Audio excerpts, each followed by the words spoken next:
Bonsoir. On peut commencer. Ma voix n'est pas bonne, donc faites l'effort que les enfants ne parlent pas. Je ne dois pas répéter. Tu vas bien? Ça va bien? Donc suivez les enfants. Bonsoir les frères, comment vous allez? Je vous prie de prier pour moi. Depuis 2009 que j'ai commencé à prêcher, c'est la première fois que les choses de cette envergure ici arrivent. Parce qu'il sait effectivement qu'on a eu besoin de toucher à là où il ne veut pas. Il a attaqué les enfants, le Seigneur n'a pas permis. Attaqué la maison, l'ange a tué l'animal. Il attaque. Mais ce qui est bon, c'est que le Seigneur est merveilleux.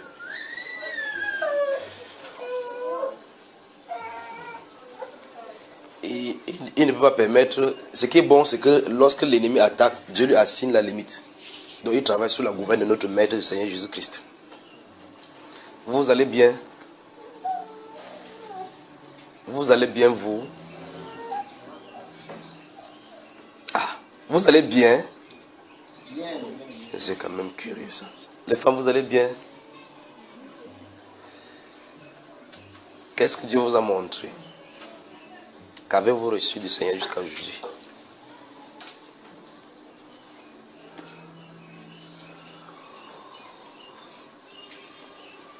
Les frères, là, les sœurs, avez-vous reçu des choses du Seigneur? On peut commencer, n'est-ce pas? Vous avez moi, hein? Il demande si vous avez reçu les choses du Seigneur. Qu'est-ce que vous avez reçu?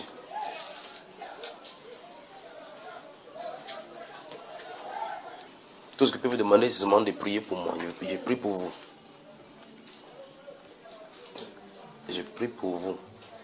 Et ce matin-ci, à 5 heures, pendant que nous prions, mon épouse et la sœur Adélaïde, la bien-aimée sœur Adélaïde, j'ai vu le Seigneur m'a montré un frère qui n'est pas sérieux ici. Ça ne servira à rien d'être comme ça. Parce qu'il est dans les filets de l'ennemi. Donc, 1 Corinthiens chapitre 14. Ce n'est même pas le sujet du soir. Je vais seulement vous parler de quelque chose. Avant qu'on ne commence. Vous me suivez quand même bien. Vous entendez quand je parle? 1 Corinthiens chapitre 14. Vous savez pourquoi beaucoup de chrétiens n'ont pas de problème? Est-ce que vous savez pourquoi beaucoup de chrétiens, ceux qui s'appellent chrétiens, n'ont pas de problème? 1 Corinthiens chapitre 14, verset 3. Vous y êtes? Vous y êtes? Non mais c'est terrible. Je crois qu'il ne doit pas durer ici ce soir-ci. 1 Corinthiens chapitre 14, verset 3. Celui qui prophétise au contraire parle aux hommes, les édifie, les exhorte, les console.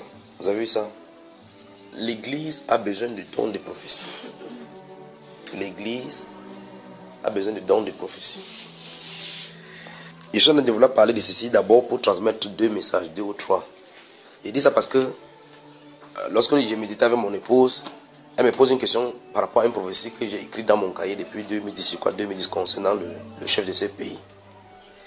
Et dans cette prophétie, il avait dit, avant que ce qui lui arrive, le signe c'est que son grand ami le plus proche sera évacué. Et quand il va évacuer, ce sera sa fin. Et il est mort, effectivement. Il a été évacué, puis il est mort. Vous le connaissez très bien, le ministre de la culture, l'ancien ministre de la culture, vous appelez? Non, la culture. C'est l'un de ses amis les plus proches. On l'appelle Ferdinand Léopold Oyono. Donc j'avais dit ça depuis, ça c'est 2010. Alors ma femme me demandait que comment se fait-il que ces choses arrivent.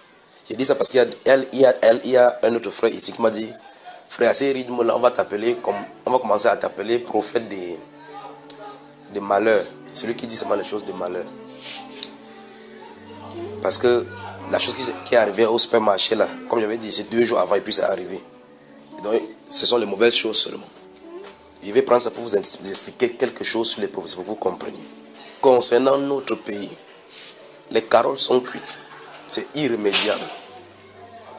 Concernant notre pays, c'est irrémédiable puisque le signe était le signe de celui-là. C'est allé exactement tel quel. Vous ne pouvez pas faire autrement. Je vous avais raconté le message que c'est l'oiseau qui était venu me dire ça à la fenêtre. Je vous avais dit ça ici, non? Que l'oiseau me disait, voici Alassane Ouattara, il sera transporté en urgence, il sera évacué. Ça n'a pas fait 2 ou 3 mois. Mais c'est l'oiseau qui a parlé.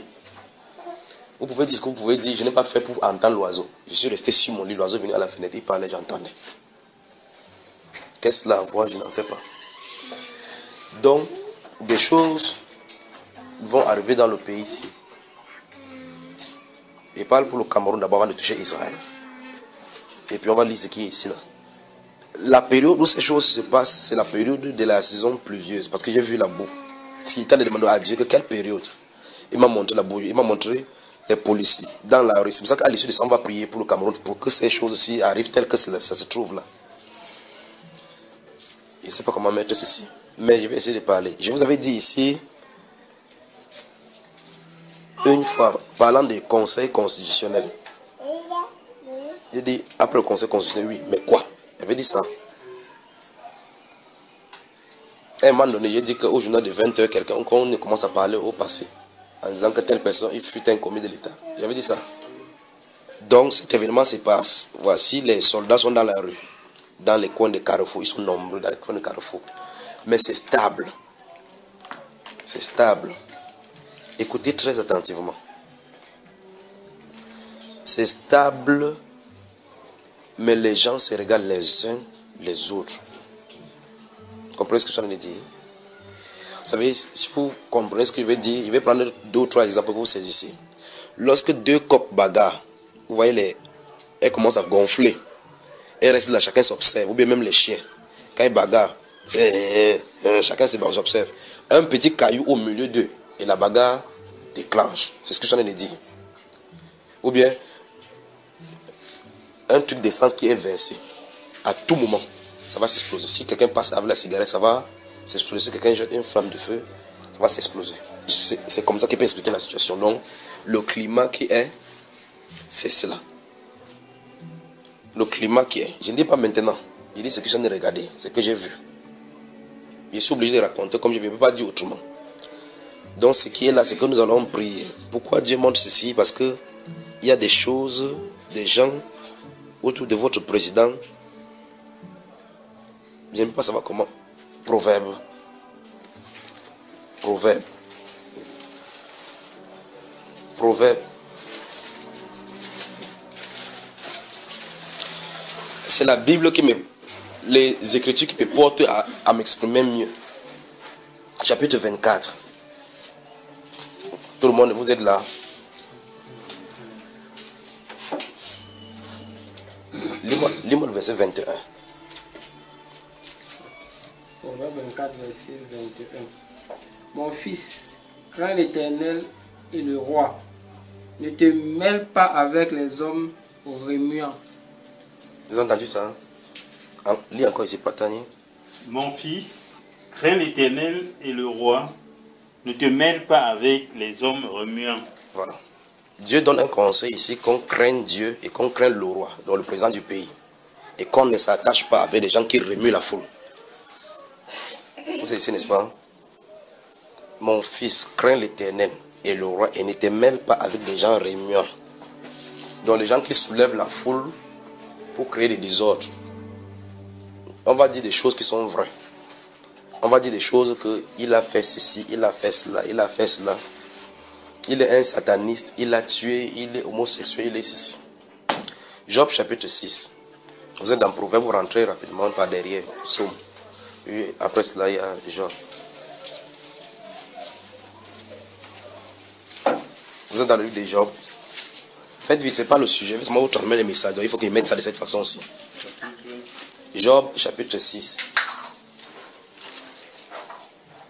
Lis-nous verset 14, va mon frère.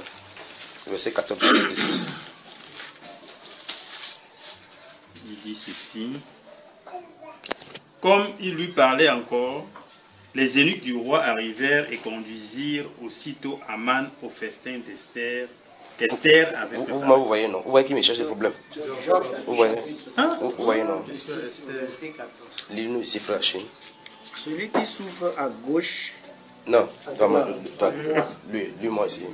Celui qui souffre à droite a la compassion de son ami. Même si. Même quand il abandonnerait la crainte du Tout-Puissant.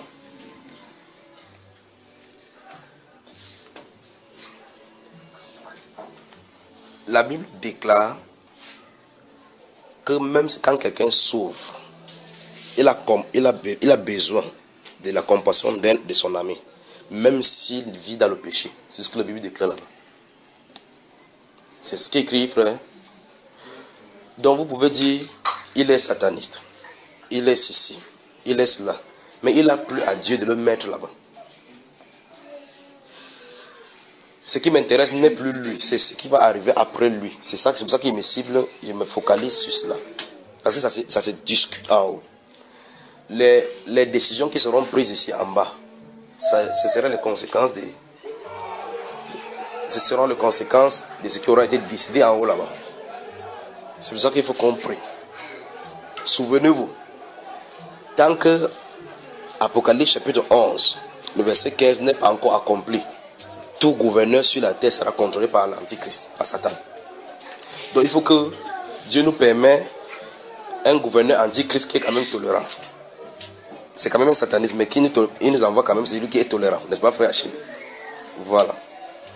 Donc je t'en ai dit parce que je crains. J'ai vu un voyage, et par derrière quelque chose s'est passé. Des cœurs étaient préparés d'une certaine façon, Et ils savent qu'on les a détectés. Vous me suivez? Je suis obligé de dire ça de cette façon aussi. Bon, maintenant, un style de voyage, qu'est-ce qui se passe? Le tourbillon est allé. Qu'est-ce qui se passe dans le sang? Le tourbillon est allé. Qu'est-ce qui se passe dans le sang? Est-ce que ceci peut pousser à une démission? Est-ce que la démission est conséquente de quelque chose qui va arriver? C'est que vous me comprenez, n'est-ce pas, frère? Mais au côté, j'ai dit, pour lui, il n'y a pas de problème. Parce que volontiers, son esprit est prêt. Volontiers. C'est ici à côté. Donc en 2008, n'eût été la puissance du Saint-Esprit, les nuées qui sont descendues au niveau du Cameroun, on serait fini. N'eût été. En 2008. Parce que les catégories de démons qui étaient descendus, c'est 3 seulement qui étaient descendus. 3 descendus. Et remarquez ce que ça a fait. Et Dieu a dit, ça ne durera pas. Ceci ne durera pas dans ton pays. Il dit, waouh Seigneur, assez de si ceci dit au pays, ils vont décimer les gens. Il a dit non, ça ne durera pas. Alors lors des élections de 2011, il y a d'autres personnes qui disent que achetez le riz, gardez à la maison. Achetez le riz, gardez à la maison. Il dit que ne vous inquiétez pas. Il a dit rien ne se passe parce qu'il y a un ange qui se tient sur les nuées là-bas avec l'épée fait comme ça. Personne ne bougera. Après donc ça, il dit, ok, maintenant comme les élections sont passées, commencez à acheter le riz. Vous voyez là, n'est-ce pas? Mes élections sont passées. Commencez à acheter le riz et garder à la maison, c'est ce que j'ai dit. Mais ça semble avoir de la calme. Quand ça va faire boum, il n'y aura plus de possibilité d'acheter. Donc, voici là, je veux qu'on actionne la prière. 2 endroits. Pour que la miséricorde de Dieu couvre le ciel du Cameroun. C'est-à-dire que tous les bagages qui se passent là-bas, que ça n'ait pas d'influence. Enfin, même si l'influence doit être n'importe comment, que ça ne soit pas grande. Là, c'est 1. De 2, que Dieu soumette les cœurs de tous ceux-là. Parce que je vous dis, c'est ça qui crée les troubles. Et si la nuée qui était descendue en 2008 n'était pas descendue, pour que vous voyez effectivement que même les païens, même ceux qui étaient, j'ai dit, portés vers la violence, commencent à dire que non, que les jeunes se calment. Vous avez remarqué cela? Ils croient que c'est eux qui avaient fait. Ça s'est passé à genoux. Il y a des choses que je vais vous dire sur ces pays-ci. Il y a des choses que je vais vous dire sur ces pays-ci. Vous entendez, on arrête les gens, on met en prison. On arrête les gens, on met en prison. Vous croyez que c'est la décision de celui-là? Que c'est lui qui a fait comme ça. Parce que Dieu, si ces choses n'étaient pas faites, il y a longtemps de cela, les gens devaient se lever. Est-ce que vous saisissez? Parce que ce n'est pas possible que les gens soient en train de vivre ainsi, dans la luxure, ils mangent de l'argent. C'est vrai que ce n'est pas fait. Alors, comment ils se lever? Mais c'est déjà quelque chose qui est déjà fait. Les gens sont en train de manger de l'argent, une classe de manger de l'argent en narguant des autres personnes, et les gens sont en train de vivre dans la pauvreté. C'est l'injustice. Et la Bible déclare que c'est la justice qui élève une nation. Il a compris. Donc c'est la prière qui amène ces gens-ci en prison. Ce n'est pas lui qui fait. Donc 2 axes de prière. On prie sur le ciel du Cameroun. Le ciel du Cameroun. Parce que les décisions, c'est en haut là-bas. Donc les gens qui bavardent, c'est que celui-ci, John Frundi. Oubliez John Frundi. Il est partant. Oubliez-le. Il est partant. C'est un homme partant. Oubliez-le. Que non, c'est celui-ci. Oubliez-le. Qu'est-ce qu'il peut bien faire au pouvoir? Donc les décisions se passent en haut là-bas. Les décisions de qui va régner. Ce n'est pas vos votes. Ça n'a rien à voir. Ça n'a rien à voir. Donc j'ai des choses à dire dans ce pays-ci. Des choses à dire. 2e acte donc, que les cœurs de tous ceux qui sont les décisionnaires, les gens qui peuvent pousser les gens à la révolte, que Dieu soumette leur cœur à sa volonté. Si Dieu soumet leur cœur à sa volonté, ça va marcher. Parce que ce que j'ai vu, c'est, après cette nouvelle-là, il y avait de la calmie, la prudence. Certaines personnes désertaient le pays, d'autres touchaient. On a fermé les frontières. On a fermé ici, l'aéroport a été fermé. Et c'est comme si il déjà était en pause. Mais un genre de pause où, bam, et puis ça déclenche. C'est ici que le danger, c'est là. C'est ce que j'ai vu. Il faut qu'on prie pour le pays comme ça. D'accord, mes frères? Il faut qu'on prie pour le pays comme ça. Des gens, dont maintenant, alors qu'il est assis là maintenant, des gens, les blancs ont acheté les cœurs des gens qui sont à son entourage. Acheté les cœurs des gens qui sont à son entourage. Et ils sont en train de rire avec lui, à le regarder dans les yeux. Donc, voilà pour ce qui est du Cameroun. Je n'en parlerai plus parce que c'est consommé. Je ne parlerai plus du Cameroun. Je ne parlerai plus du Cameroun. Ce qui va arriver, que ça arrive maintenant. Ce qui va arriver, que ça arrive. Je n'en parlerai plus. Je n'en parlerai plus. Ça en est fait du Cameroun. Donc maintenant, l'autre cas qui m'a beaucoup surpris, c'est le cas d'Israël, de ce que j'ai vu. Et d'une part, ça ne me surprend pas trop parce qu'il sait que bientôt l'évangile va retourner par là-bas. Mais ce que j'ai vu, c'est l'état où l'église se trouve et ce qui est en train de vouloir arriver rapidement. Je vais que vous regardez maintenant, c'est à l'esprit, vous écoutez très bien. J'ai vu le mur des lamentations. Le mur des lamentations. Vous avez entendu ça? Vous connaissez ce qu'on appelle le mur des lamentations? Qui ne connaît pas? Tous ceux qui ne connaissent pas, vous savez? Si vous voyez les Juifs, ils ont un mur où ils partent là-bas, ils mettent des sujets de prière, ils font comme ça. J'ai vu cela, un événement est arrivé, ça s'est écroulé. Un événement est arrivé, ça s'est écroulé. Je me trouvais exactement sur cette montagne-là et je voyais ces choses-là se dérouler. Il y avait un Juif à côté de moi. Au sens physique, il avait l'air de 7 ans, mais il maîtrisait le Tanakh. Il maîtrisait bien le Talmud. De son côté également se trouvait quelqu'un de nation. Il se trouvait également là. J'espère que vous me comprenez. Le mur de la montagne, quand ça s'est écroulé, j'ai vu des sujets de prière versés dans les ruisseaux. Et des Juifs qui pleuraient parce que c'est leur dernier rempart, leur dernier truc sur lequel ils se cramponnent au moins, comme vestige, était écroulé. Subitement, l'esprit de prophétie est venu. Je me suis tourné là, à gauche, j'ai vu. Vous savez, en temps normal, lorsqu'on monte Israël, vous allez voir que ces montagnes-là sont désertiques, bizarres comme ça, comme s'il n'y avait pas de l'herbe. Il y avait de la verdure partout sur la montagne.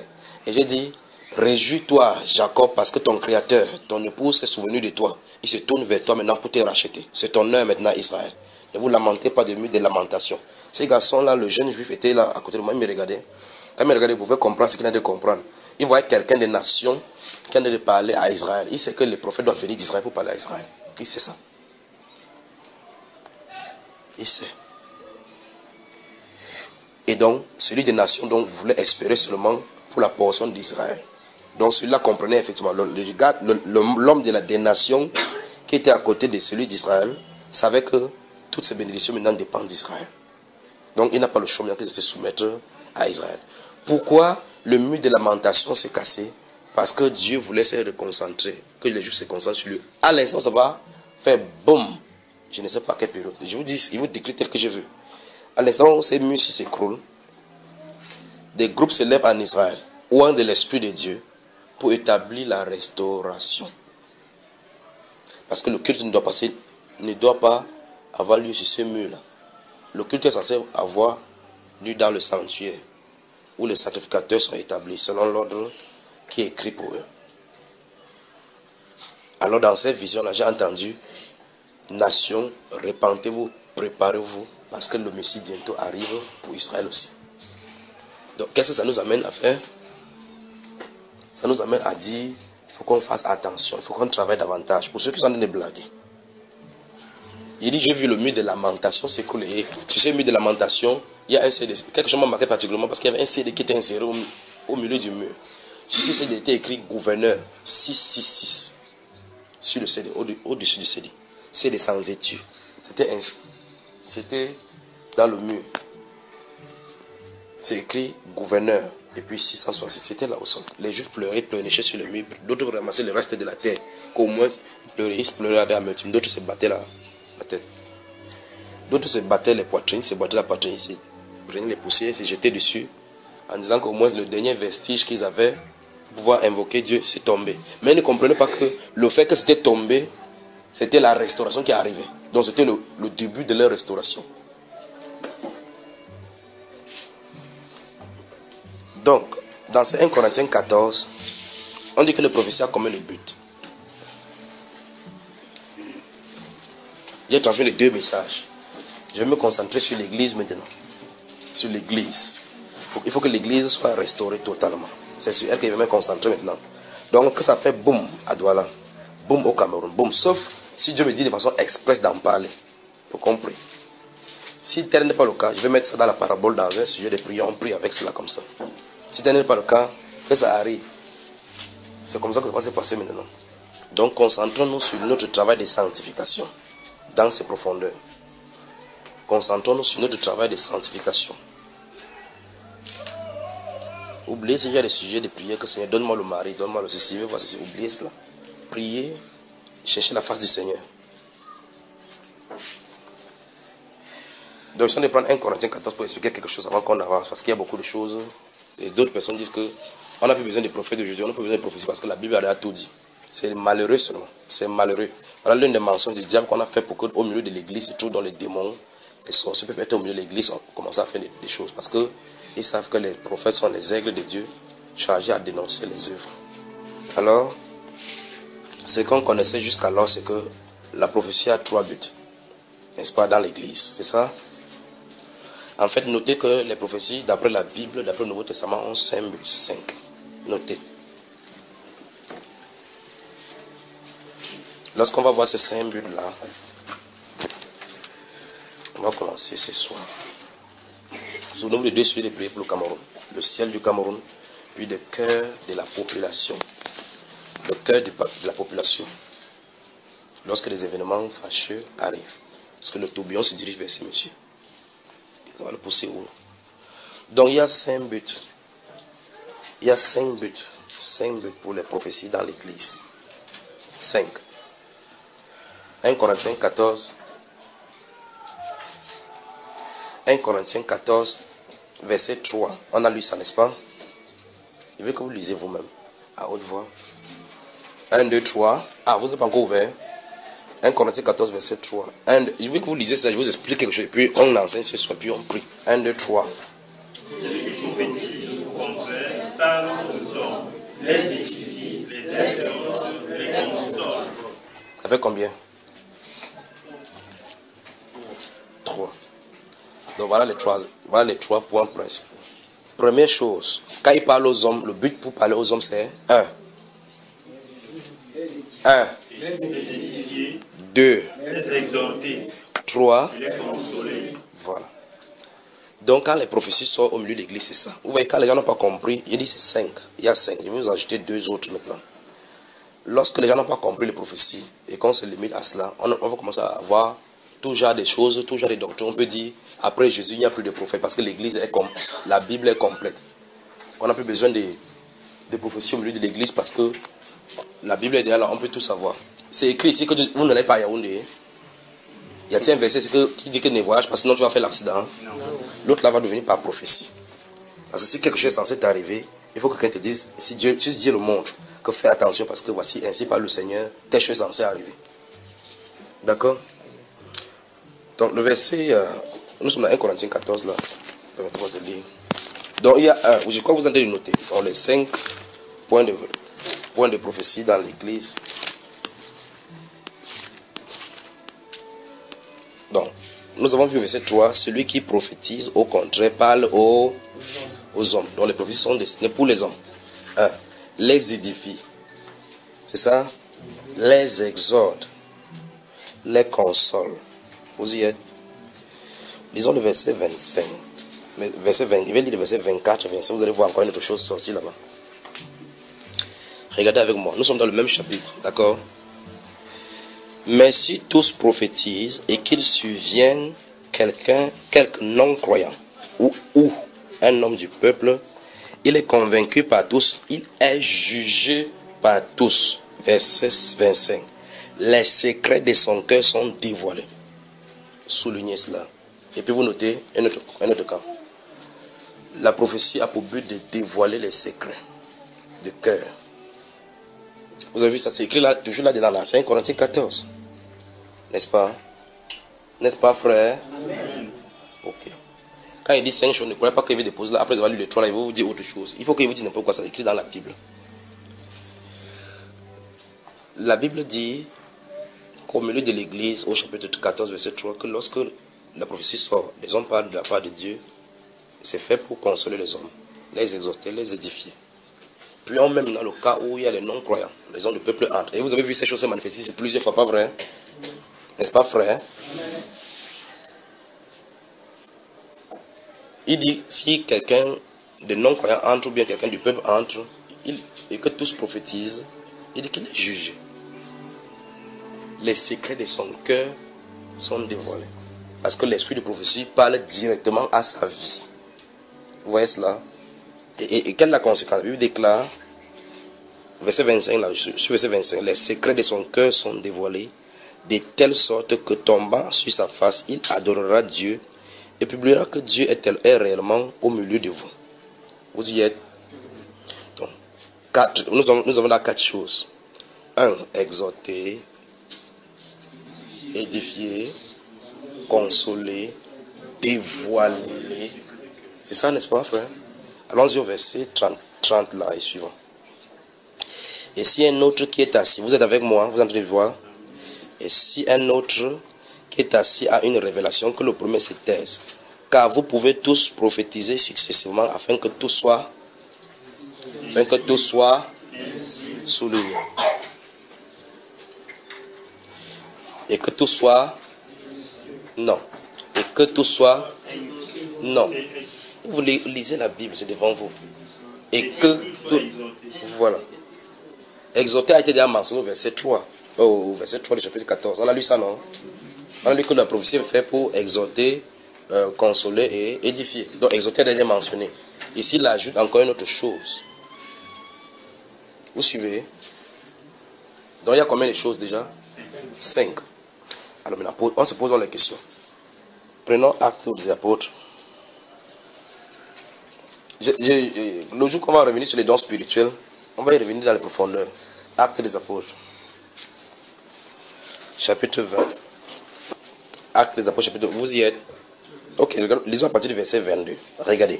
Et maintenant, voici, lié par l'Esprit, je vais à Jérusalem, ne sachant pas ce qui m'y arrivera. Vous suivez? C'est l'apôtre Paul qui vient de parler. Et maintenant, voici, lié par l'Esprit, je vais à Jérusalem, ne sachant pas ce qui m'y arrivera. Seulement de ville en ville, l'Esprit Saint m'avertit que des liens et des tribulations m'attendent. Vous êtes là? Mais je ne fais pour moi-même aucun cas de ma vie comme si elle m'était précieuse, pourvu que j'accomplisse ma course avec joie et le ministère que j'ai reçu du Seigneur Jésus, d'annoncer la bonne nouvelle de la grâce de Dieu. Verset 25. Et maintenant, voici, je sais que vous ne verrez plus mon visage, ou tous au milieu desquels j'ai passé en prêchant le royaume de Dieu. C'est pourquoi je vous déclare aujourd'hui que je suis pur du sang de vous tous, car je vous ai annoncé tout le conseil de Dieu sans en rien cacher. Regardez bien. Les prophéties de la Bible pour le Nouveau Testament, vous allez voir ça. La majorité commence par prenez garde. Le Seigneur Jésus va parler de prenez garde. Il se lèvera au milieu de vous. Il y aura des faux prophètes. Prenez garde. Ici, il dit prenez garde, donc garde à vous-même et à tout le troupeau sur lequel le Saint-Esprit vous a établi, et avec vous peut être l'église du Seigneur, qu'il s'est acquise par son propre sang. Je sais qu'il s'introduira parmi vous après mon départ les loups cruels qui n'épargneront pas le troupeau, et qu'il se lèvera du milieu de vous des hommes qui enseigneront des choses pernicieuses pour entraîner les disciples avec eux. Veillez donc, vous souvenant que durant 3 années, je n'ai cessé nuit et jour d'exhorter avec l'âme chacun de vous. Et maintenant, je vous recommande à Dieu et à la parole de sa grâce, à celui qui peut édifier et donner l'héritage avec tous les sanctifiés. Vous avez vu comment l'apôtre Paul a parlé dans la prophétie, n'est-ce pas? Il en est de prophétiser à ce qui va arriver à l'église en parlant aux anciens. Maintenant, les 5 choses que nous avons mentionnées dans 1 Corinthiens 14, allez classer maintenant chacune des choses par rapport à la prophétie. Maintenant, je vais rester sur la prophétie que le Saint-Esprit a donné à l'apôtre Paul pour lui-même. D'accord? Alors, chapitre 21. Tournez toujours la page. Chapitre 21. Si vous avez ouvert, je vais rapidement. Verset 8. Je vais partir verset 8. On y va. Nous partîmes le lendemain et nous arrivâmes à Césarée. Étant entrés dans la maison de Philippe l'évangéliste, qui était l'un des 7, nous logeâmes chez lui. Il avait 4 filles vierges qui prophétisaient. Comme nous étions là depuis plusieurs jours, un prophète nommé Agabus descendit de Judée et vint nous trouver. Il prit la ceinture de Paul, se lia les pieds et les mains et dit: voici ce que déclare le Saint-Esprit. L'homme à qui appartient cette ceinture, les Juifs le lieront de la même manière à Jérusalem et le livreront entre les mains des païens. Écoutez bien, c'est les chrétiens maintenant. Quand nous entendîmes cela, nous et ceux de l'endroit, nous priâmes Paul de ne pas monter à Jérusalem. L'apôtre Paul a dit aux anciens, quand il était à Éphèse, il a dit que le Saint-Esprit l'a averti que quelque chose arrive. Et c'est parce que c'est ce que je dit. Le Saint-Esprit lui a dit à lui-même déjà que quelque chose est d'arriver. Comme il allait à Jérusalem, des liens t'attendent. Comme tu montes à Jérusalem, des liens t'attendent. Parce qu'il donnait les adieux à l'église d'Éphèse. Il dit que vous ne verrez plus mon visage. Je suis plus puissant de vous tous. Il m'avait comme ça. Le Saint-Esprit m'a averti que les liens et les tribulations m'attendent. Il vous descend donc à Césarée. Il reste là-bas plusieurs jours. Agabus, un prophète, il se dirige vers lui. Il prend sa ceinture, il attache ses mains, il attache ses pieds. Oh, les prophètes. Il dit: ainsi dit le Saint-Esprit. L'homme à qui appartient cette ceinture sera lié de la même manière. Est-ce que vous voyez cela? Il parle du fait qu'on dit que les prophètes, que si on dit de moi que je suis prophète, je prophétise seulement les mauvaises choses. Je vais prendre mon frère Agabus, on va voir ces 2 principales prophéties. Donc vous pensez que c'est une bonne chose comme ça qu'il dit pour l'apôtre Paul. Il dit qu'on va le traiter à Jérusalem. Et les chrétiens, quand les chrétiens ont entendu ça, ils ont commencé à dire: Paul, s'il te plaît, ne pas à Jérusalem. Regardez la réaction de Paul. Verset 13. Alors il répond ici, Paul qui répond: que faites-vous là? En pleurant et en me brisant le cœur. Je suis prêt non seulement à être lié, mais encore à mourir à Jérusalem pour le nom du Seigneur Jésus. Comme il ne se laissait pas persuader, nous n'insistons pas, donc chacun essuie ses larmes. Comment? Ok, monte alors. Alléluia. Et puis qu'est-ce qu'ils ont dit? Et nous dîmes que la volonté du Seigneur s'efface. L'homme, quand il va entrer dans ce ministère prophétique, vous allez voir pourquoi souvent certaines prophéties ne s'accomplissent pas. Pourquoi d'autres sont retardées. Pourquoi d'autres sont inchangeables. Ça, c'est dans les Écritures qu'il faut voir cela. L'apôtre Paul connaissait la voix de Dieu. Que c'était la voix parce que son appel est lié. Bon, c'est même pas là, n'entends pas là-dedans. Allons au chapitre 11, ce même livre. Vous allez me tourner, il va entrer là-dedans, maintenant commencer à enseigner les choses. Chapitre 11 des Actes des Apôtres. Lisons à partir du verset 19. On y va. Ceux qui avaient été dispersés par la persécution survenue à l'occasion d'Étienne allaient jusqu'en Phénicie, dans l'île de Chypre et à Antioche, annonçant la parole seulement aux Juifs. Il y eut cependant parmi eux quelques hommes de Chypre et de Cyrène qui, étant venus à Antioche, s'adressaient aussi aux Grecs et leur annonçaient la bonne nouvelle du Seigneur Jésus. Verset 21. La main du Seigneur était avec eux et un grand nombre de personnes crurent et se convertirent au Seigneur. Le bruit emparait aux oreilles des membres de l'église de Jérusalem et ils envoyaient Barnabas jusqu'à Antioche. Verset 23. Lorsqu'il fut arrivé et qu'il eut vu la grâce de Dieu, il s'en réjouit. Et il les exhorta tous à rester d'un cœur ferme attaché au Seigneur. Verset 24. Car c'était un homme de bien plein d'Esprit Saint et de foi. Et une foule assez nombreuse se joignit au Seigneur. Vous y êtes. Je vais rapidement verset 27.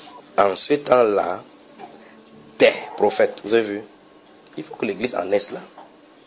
Ce qu'on nous sait, c'est les faux prophètes seulement. Ce n'est que les faux prophètes que l'église a maintenant en grande majorité. Il ne dit pas qu'il en a pas. Il y en a des authentiques. En ce temps-là, des prophètes descendirent de Jérusalem à Antioche. L'un de nommé qui? C'est encore lui ici. Se leva et annonça par l'esprit qu'il y aurait une grande famine. Donc ça passe, c'est toujours grave. Oui. Les prophètes que nous avons aujourd'hui, c'est tu vas aller aux États-Unis. Ton mari c'est un blanc. Va sur Internet, tu vas gagner la loterie. Regardez là. Pendant qu'on va lire ce qu'il va dire, il faut que vous regardiez dans les 5 choses que nous avons vues que les prophéties au milieu de l'église fait pour savoir lequel ça touche, dans quel domaine ça touche, d'accord? Ensuite, des prophètes descendit de Jérusalem à Antioche. L'un d'eux, nommé Agabus, se leva et annonça par l'Esprit qu'il y aurait une grande famine sur toute la terre. Elle arriva en effet sous Claude. Vous avez vu cela? Pourquoi Dieu montre à un prophète que prévient l'Église que la famine est en train d'arriver? Pourquoi, frère? Si le Seigneur Jésus n'avait pas dit dans ce Matthieu 24, il dit prenez garde que personne ne vous séduise, car il se lèvera de faux Christ. Si vous pouvez garder ça pour lui, et aussi tu te rends compte que tu vas voir qu'il y a des gens qui parlent de Christ, mais l'œuvre ne suit pas. Il nous a prévenu pour que quand ça arrive, chacun prend ses distances. C'est ainsi les prophéties. La prophétie est faite pour canaliser, pour rectifier, pour diriger, pour orienter et pour conduire l'Église à bon port. L'Église doit avoir deux piliers. Les autres peuvent manquer, les apôtres et les prophètes ne doivent pas manquer. Les autres peuvent manquer. Les apôtres et les prophètes ne doivent pas manquer au milieu de l'Église. Si l'Église manque de l'apôtre et des prophètes, c'est une catastrophe. C'est là où on est entré.